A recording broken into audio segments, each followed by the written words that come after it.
So these flat style flashlights are getting a heap of attention these days due to their increased portability and relatively high output. So when Klarus reached out to offer me a sample of the X1 rated at 4,200 lumens, I was excited to check it out. And I've never worked with Klarus before, but they seem to have a decent reputation online. They're more known for their tactical flashlights, and the X1 is the only flat style flashlight I know of that has a tactical ring grip. It is detachable and it feels pretty comfortable in the hand. Can also be used as a glass breaker. You can see there's a glass breaking bead there as well. And the light itself is pretty simple to operate. You've got a couple of switches here on the back. The red switch, basically, if you press and hold, it gives you access to that 4,200 lumen mode. And you've got the turbo kind of countdown there. You can see when you're using it, counts down that 15-second turbo, and you can press just once in order to access strobe. The larger button here just accesses some of these lower brightness modes. So you've got 65 lumens, what else, 200, 1200, 2200 lumens. So pretty simple to operate. In terms of what you get in the box, it's pretty basic, just a USB-C charging cable. Klarus also include a manual here, simple sort of manual. This is the box that it comes in, so you can pause the video, have a read of some of the features and bits and pieces on the box if you want to. So I had to bring out the Nitecore Flat EDC series to compare, of course, with the Klarus X1. And if you compare it to the Nitecore EDC29, you can see the bezel is a lot smaller. It's just less thick in general. If you compare it to the EDC23, it's pretty much around the same width. And of course the EDC37. And yeah, as you can see, this is the only one that has this kind of tactical ring there. It makes it kind of easier to hold without the light falling out of your hand. And yeah, it can be removed like I mentioned before. All right, so here is a little close-up of the Klarus X1. And this light is constructed with a unibody aluminium alloy casing. And overall, the machining is high quality. I like the anodizing as well. It's a nice matte black and spec'd at 40 micrometers. The standard is apparently 20 micrometers. But yeah, the anodizing is not all that grippy for some reason. Better than those glossy finishes, but this tack ring really does help to keep it in place. The light is 14.5 millimeters in thickness, weighs about 129 grams, so it makes it exceptionally portable for EDC. It is also IPX6 waterproof and 1 meter impact resistant. You also get a 2-year warranty with the X1. There's a firm steel clip here on the back, and it's not a deep carry clip, so the light will stick out of your pocket. You'll be able to grab the tack ring easily, or just grab the top of the flashlight for easy deployment. And you've got these dual rubber switches here. As you can see on the back, they feel durable, and they require a firm press to activate as well. There's a lithium polymer battery in here rated at 2,150 milliamp hours. Quite acceptable for a light of this size. And you do get USB-C charging as well, just underneath that port. And yeah, as you can see here, there is that OLED display. Does serve as a battery and mode indicator as well. All right, so a little peek under the bezel here. And the Klarus X1 utilizes 2 SST-70 LEDs. So this provides a fairly wide beam with the maximum range of 175 meters. It's a great kind of mid-range flashlight, and yeah, ensuring basically you get visibility in various environments, a very practical beam. And there is also a proximity sensor here. The bezel is made of stainless steel. You can see it separate from the aluminium body. It's got these 4 ceramic glass breaking beads as well embedded in the head. All right, a quick little demonstration of the UI. So if you press and hold this red button, you get access to that 4200 lumen turbo mode, and you can see it count down from 15 seconds. You can also reactivate as well. When the light gets hot, it will count down at a lower point. And if you press just once, you get an access to strobe. So 1-step strobe, 1-step turbo. With the black button here, basically you can go through all these different modes. So 15 lumens, 65 lumens, 200 lumens, 1200 and 2200. This reminds me as well, there is a proximity sensor here, and it only activates once as a kind of safety measure, but it basically will activate on anything above 65 lumens, so 200 lumens. Okay, and if you remove the obstruction, it will step up again, but when you bring it back, it's not going to reactivate that proximity sensor. There's also a few other modes, so just double press once you get into the strobe mode, SOS, double press again, and you can access a hidden beacon mode. You can actually just double press directly from off and it works as well. There is also an electronic lock, so just triple press the red button here and you get access to lock. And on that lock mode, you can still access like a 15 lumen mode using the black button and just triple press to unlock. And you can see here on the turbo 4200 lumen mode, you get about 15 seconds of that 4200 lumens before it steps down.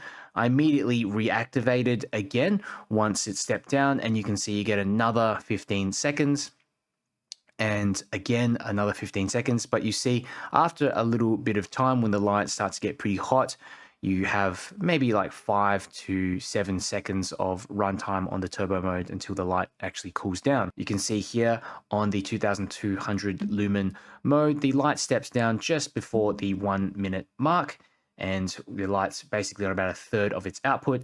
And you can see a second step down just after the 4 minute mark as well. There's a similar pattern here on the 1200 lumen mode. You can see the step down just before the 1 minute mark, and you're sitting on about 20%, and just after 2 minutes you're sitting between 10 and 20% of output. I also ran another ceiling bounce test on the 200 lumen mode, and you can see here there was no change in output. Here are some measurements that I took with my Opal Lightmaster Pro, and on turbo managed to achieve 198 meters of range. CRI ranged from 64 to 67, and the CCT was between 5,300 to 5,600. All right, so a bunch of considerations if you're thinking of getting the Klarus X1. The turbo mode's high output is limited only to 15 seconds, and that's to manage heat and preserve battery life. But I do think that Klarus could have pushed it more. The light didn't feel too hot even after 15 seconds. And it was the same deal with the higher output modes like the 1 to 2000 lumens. I do think Klarus could have just altered that step down or made it a bit less conservative, because unlike the Nitecore EDC29, this light is made of aluminium alloy, which is a much better heatsink and heat dissipator. And yeah, another thing I did notice was just a slight delay as well when activating the turbo mode. So it's almost imperceptible, maybe 200 millisecond delay. The second consideration is the built-in battery design. So that means that you're not going to be able to replace that battery yourself. And yeah, long term, you'll probably have to buy something else once the battery conks out. This is kind of part and parcel with these flat style flashlights. The third consideration is there were just some things about the UI that I found annoying, and most of these annoyances could probably be remedied by implementing dual stage switches, kind of similar to the Nitecore EDC29, etc. series.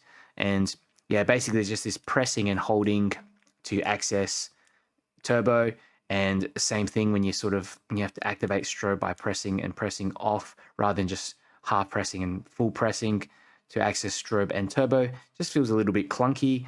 And the lower brightness settings as well, I think it would just feel more intuitive to kind of press once to switch off and halfway to cycle between modes. So at the moment, you have to press and hold to switch off, which is something I'm not intuitively used to. The switches would also be easier to locate and be more durable if they were larger and made of metal.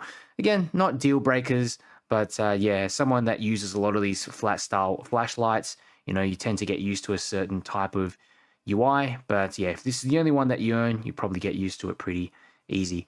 The final consideration is that this proximity sensor here in the head can't be disabled, but it doesn't activate on turbo, thankfully. So in an emergency, you're going to always be able to access that 4200 lumens, but yeah, only the higher brightness modes. Overall, the Klarus X1 combines a sleek, compact design with powerful performance, and it makes an excellent choice if you need a high output flashlight that's easy to pocket. And I really like that you have that quick access to some of these tactical and emergency strobe modes, along with lower brightness modes here. So it's separated out by separate buttons. And, you know, I was hoping that turbo would last significantly longer than I saw on the Nitecore EDC29. But, you know, 15 seconds of 4200 lumens and being able to reactivate it, I think that still is pretty respectable and impressive for a light of this size and build. But let me know what you guys think down below in the comments. If you're interested in getting the Klarus X1, I've also left a link in the video description. If you have questions, comment below and I'll do my best to answer them. And if you enjoyed this video, found it helpful, do me a favor, click the like button and share it with someone who might be interested. It just helps me to get this video out to more people. And if you want to see more flashlight reviews and keep up to date with the latest flashlight news, make sure you subscribe. Klarus X1, bit of a closer up shot here, and this is on the highest 4200 lumen mode.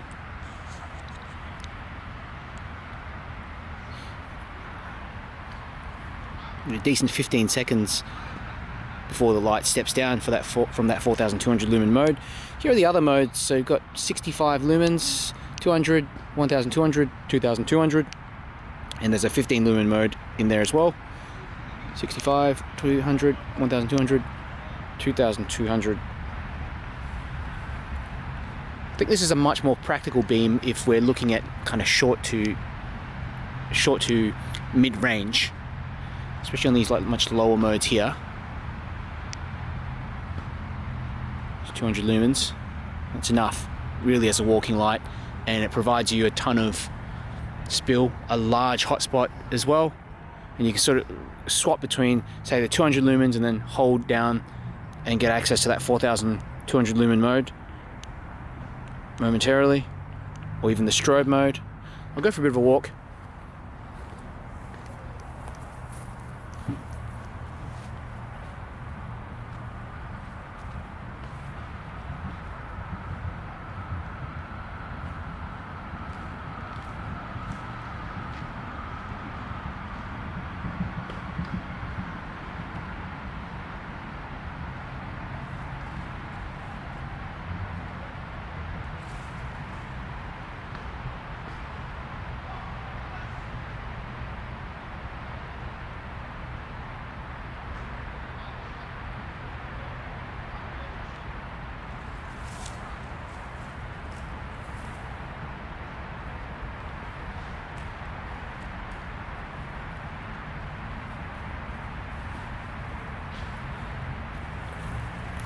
Klarus X1, let's go on turbo. So 4200 lumens. Jeez, that is bright, really bright. You can see that kind of countdown happen on the screen. 7, 6, 5, 4, 3, 2, 1, and here is the step down. Bit of fade in and fade out.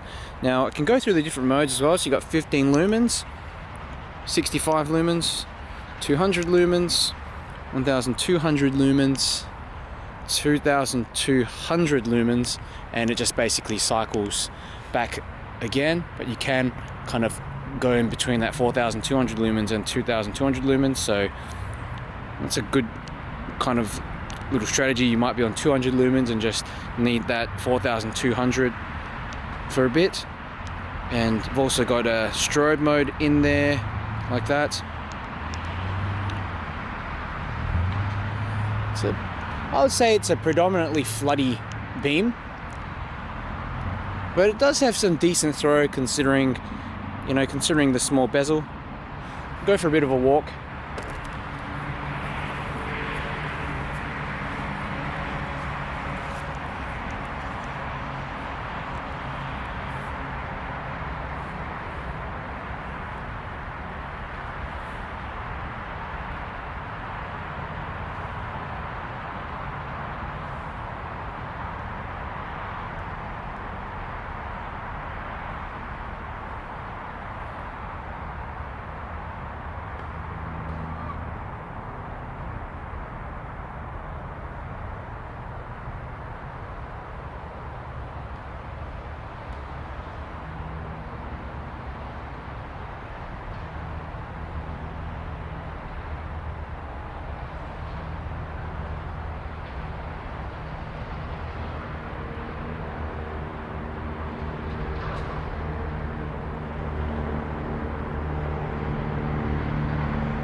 And it's interesting that countdown will suddenly go from 15 down to 8 seconds, down to 2 seconds as the light gets hotter and hotter.